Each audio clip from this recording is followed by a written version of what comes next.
Myself Vishal Singh from Mount Olivet Senior Secondary School. Today I am going to explain you what is science. Science जो word derive हुआ है वो Latin language के scientia word से science बना है। और साइंटिया का मतलब क्या होता है? नॉलेज। नॉलेज का मतलब क्या होता है? ज्ञान। यानी कि किसी भी चीज का ज्ञान होना ही क्या है? साइंस है। इसलिए हम कहते भी हैं knowledge of anything is called science. जैसे अगर मुझे बैठने का तरीका मालूम है तो इसको भी क्या बोलेंगे? हम साइंस पर बोलेंगे। और अगर मुझे पेन पकड़ने का भी नॉलेज है तो ये भी क्या है? साइंस है। सो knowledge of anything is called science. शुरू करने जा रहे हैं जिसका नाम है केमिकल रिएक्शन एंड इक्वेशन। इस चैप्टर को शुरू करने से पहले हमें सबसे पहले समझना होगा चेंज किसे कहते हैं। चेंज को हिंदी में परिवर्तन कहा जाता है। चेंज दो प्रकार के होते हैं, फिजिकल चेंज और केमिकल चेंज। चेंज की डेफिनेशन होती है any transformation in an object is called change. जैसे मैं यहाँ खड़ा हूँ, यहाँ से अगर मैं यहाँ भी आ गया तो भी ये क्या है? चेंज है। मैं पहले छोटा था अब मैं बड़ा हो गया हूँ, ये भी क्या है? चेंज है। सो किसी भी प्रकार की परिवर्तन को क्या बोला जाता है? Change. Any transformation in an object is called change. Change दो प्रकार के हैं, फिजिकल चेंज और केमिकल चेंज। फिजिकल चेंज को समझने से पहले हमें फिजिकल प्रॉपर्टी समझनी होगी। और फिजिकल प्रॉपर्टी क्या होती है? The property which is analysed और understood without changing its composition is called physical property.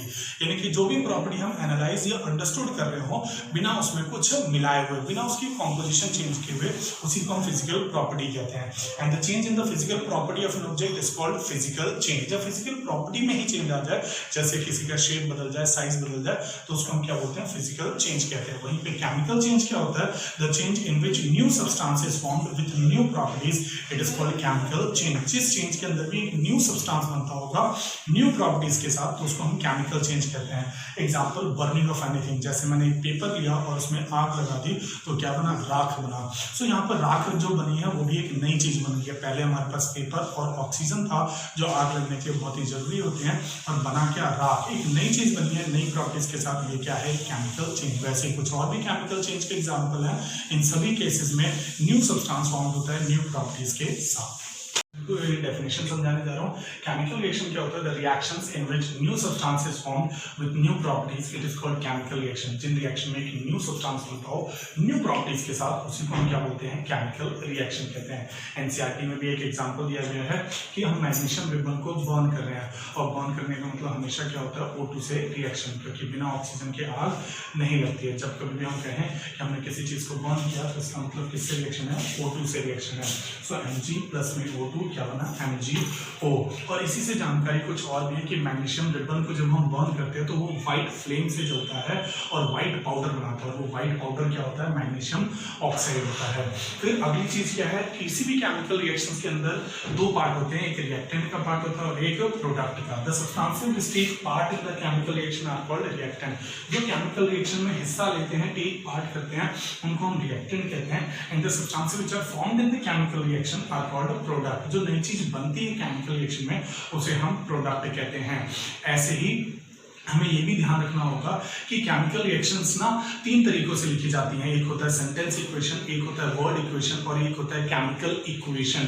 Sentence equation का मतलब होता है कि जब हम केमिकल रिएक्शंस को सेंटेंस के फॉर्म में लिखते हैं, जैसे कि मैं बोलूँ when a magnesium come in contact with oxygen it will form a white powder called magnesium oxide. तो मैंने ये केमिकल रिएक्शन बोली है, लेकिन कैसे बोला है? सेंटेंस के फॉर्म में बोला है। So writing chemical reaction in the form of sentence is called sentence equation. वहीं मैं मैग्नीशियम लिखूं प्लस में ऑक्सीजन लिखो फिर मैग्नीशियम ऑक्साइड लिखो, तो यहाँ पर भी मैंने केमिकल रिएक्शन बोली है, लेकिन कैसे बोला है? वर्ड में बोला है। And writing chemical reaction with the help of word is known as word equation. जब हम वर्ड की सहायता से लिखते हैं तो उसको वर्ड इक्वेशन कहते हैं। वहीं पे जब हम ये सिंबल और फॉर्मूले की सहायता से लिखते हैं तो इसको केमिकल इक्वेशन कहते हैं। So writing chemical reaction with the help of symbol and formula, it is called chemical equation. Thank you. Types of chemical reaction. अब हम टाइप्स ऑफ केमिकल रिएक्शन देखने जा रहे हैं, जो कि 5 प्रकार के होते हैं। Combination reaction, decomposition reaction, displacement reaction, double displacement reaction and redox reaction. सबसे पहले कॉम्बिनेशन रिएक्शन, व्हेन टू और more than two substances combine to each other to form a single substance, it is called combination reaction. हम ये भी कह सकते हैं when two और more than two reactant combine to each other to form a single substance, it is called combination reaction. जैसे कि यहाँ पर भी H2 और O2 दो सब्सटेंस है जो कि आपस में मिलकर H2O एक सिंगल सब्सटेंस बना रहे हैं, इसी को हम कॉम्बिनेशन रिएक्शन कहते हैं. So when two or more than two substances combine to each other to form a single substance, it is called combination reaction. Second number पे decomposition reaction, जो combination reaction के बिल्कुल opposite होता है. So decomposition reaction, when a single substance is split to form two or more than two substances, it is called decomposition reaction. जब एक single substance split होके two or more than two substances है, इसी को हम decomposition reaction कहते हैं. जैसे कि कैल्शियम कार्बोनेट एक सिंगल सब्सटेंस है और स्प्लिट होके वो दो सब्सटेंस दे रहा है, ये क्या है, decomposition reaction. फिर तीसरे नंबर पे displacement reaction, when a more reactive element displaces a less reactive element from its salt solution, it is called displacement reaction. जब एक more reactive element less reactive को क्या कर दे, displace कर दे. जैसे कि यहाँ पर कॉपर से ज्यादा reactive कौन है, आयरन, और आयरन क्या कर रहा है, कॉपर को displace कर रहा है और उसकी जगह ले रहा है. So the reaction in which a more reactive element displaces a less reactive element from its salt solution, it is called displacement reaction. Next number पे डबल डिस्प्लेसमेंट रिएक्शन. हमेशा ध्यान रखिए कि रिएक्शन के अंदर जो आगे लिखा रहता है उस पर पॉजिटिव आयंस होता है और जो पीछे लिखा रहता है उस पर नेगेटिव आयंस होता है. ये भी पॉजिटिव आयंस वाला और ये नेगेटिव आयंस वाला. So the reaction in which there is a exchange of ions between the reactant, it is called double displacement reaction. जिन रिएक्शन में रिएक्टेंटों के बीच में आयंस का एक्सचेंज हो, ए किसको पकड़ रहा है, डी को, और सी किसको पकड़ेगा, बी को, तो इसीलिए the reaction in which there is a exchange of ions between the reactant, it is called double displacement reaction.